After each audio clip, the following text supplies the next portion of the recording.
Devesma deo, gwireo ugen vloasso, e yo ar goulenn hag a oa resiskennañ gant keren ar vugale, me ivek gant ar skolajidi, hag ne ket ar blanmour e vez er pamzekloaz, ar reiaouan ar poense o do ar c'hoant da vant pellor, re a oa o c'hec'hui gant ar skolaj, setu a ben a fin, digore de bet evito, hag a drugarez deo.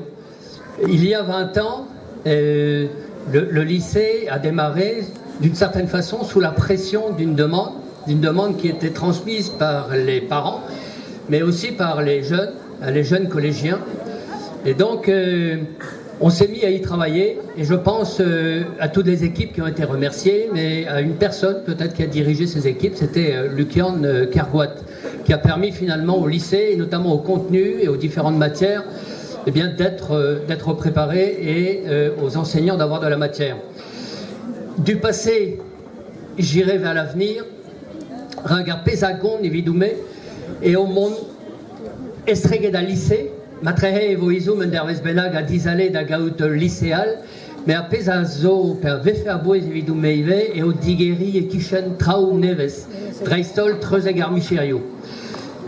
Du passé, je souhaite également évoquer l'avenir parce que je pense que au-delà du lycée, d'un lycée d'enseignement général, même s'il est important peut-être d'en ouvrir parce que celui-ci arrive dans ses limites actuelles, il faut absolument que les parents, mais que les enseignants se mobilisent pour penser aux filières professionnelles parce que là, il y a un vrai besoin.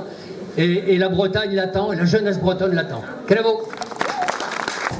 Dema Dandol, j'ai un immense privilège parce que je m'adresse aujourd'hui devant vous en tant que père et mère. Père et mère à la fois, c'est pas simple, mais je suis père d'un garçon qui s'appelle Alan, qui est ici au lycée, qui a 15 ans, comme le lycée. On voulait pas qu'il s'éloigne de trop de la maison, c'est pour ça qu'on a fait venir le lycée ici à Carhaix. Et mère également, donc mère de Carhaix. Et avec d'autres qui ont participé à l'avenue et à la plantation de ce lycée Diwan. Et c'est vrai que ça nous remplit de souvenirs du premier coup de fil passé il y a 15 ans ou un peu plus de 15 ans à Daniel Kernalegen avec mon copain Charlie Graal. On était tous les deux et on avait appelé pour proposer la candidature de Carhaix pour faire en sorte qu'on ait à la fois, j'étais président des Vieilles Charrues à l'époque, qu'on ait à la fois un établissement qui puisse recevoir du public pendant la période hors scolaire. On pensait bien sûr à tous les techniciens du festival qui n'arrêtaient pas de grandir sur le même site ici de Quérampuil.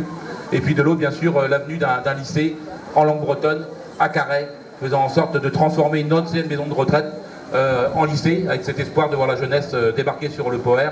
C'était pour nous quelque chose de très fort. Ce premier coup de fil, et puis cette commission extra-municipale qui s'était rapidement mise en place. Je pense à Vincent Abaziou. Vous excuserez les noms que je ne citerai pas, ce serait bien trop fastidieux et trop long, parce qu'il y a eu beaucoup de mobilisation à ce moment-là autour du lycée pour le faire venir ici à Carhaix. Jean-Yves Le Sceau, que je cite parce qu'il était adjoint à la municipalité. Sans lui, si la municipalité ne nous avait pas suivis, eh bien il n'y aura pas de lycée non plus aujourd'hui à Carhaix. Je vois Gérald Lambert, je vois tous les copains, Serge, Daniel, qui sont là et qui ont participé à ces grandes aventures, comme il a été dit il y a quelques instants, et qui a permis l'implantation définitive de lycée ici en POER. Des souvenirs comme ceux-là, il y en a l'appel. Ce sera aussi l'occasion durant cette journée pour les uns et les autres puissent se les remémorer.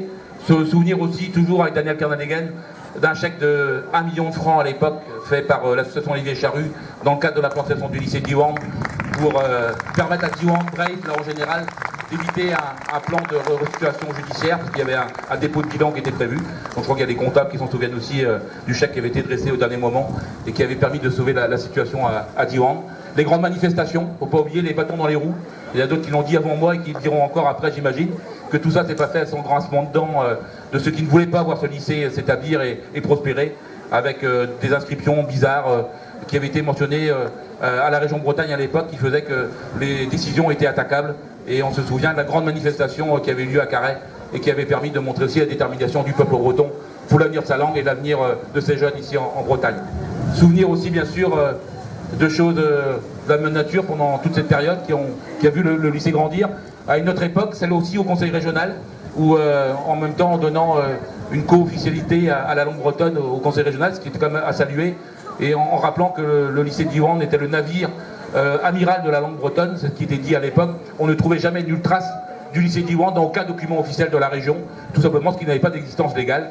Et ça, il avait fallu le dire avec force, parce que pour celles et ceux qui, et aux jeunes en particulier, qui aujourd'hui sont dans d'autres conditions matérielles que celles qu'ont pu connaître leurs prédécesseurs, il ne faut pas oublier dans quelles conditions les lycéens ici ont été accueillis dans les premières années. C'était des conditions scandaleuses pour des jeunes et pour la jeunesse bretonne, dont on soulignait la qualité puisqu'elle était bilingue. Nous, on voulait que les conditions d'hébergement et d'accueil des enfants, des scolaires soient dignes.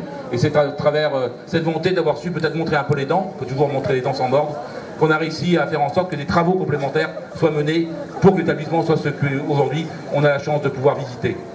Mais ça veut dire aussi qu'il faut continuer à militer et puis être très revendicatif, je crois que le président l'a dit, pour la ratification de la charte des langues minoritaires, pour le développement du lycée, pour faire en sorte que de nouvelles filières et pouvoir communauté s'y emploient au niveau professionnel, technique. Il y a des possibilités. Diwan Brace également est associé à cette grande démarche. On va y réussir, je crois qu'on va y parvenir, voire à terme, si besoin, un deuxième lycée pour répartir au mieux les effectifs sur l'ensemble du territoire breton, à 5 départements avec Nantes, évidemment.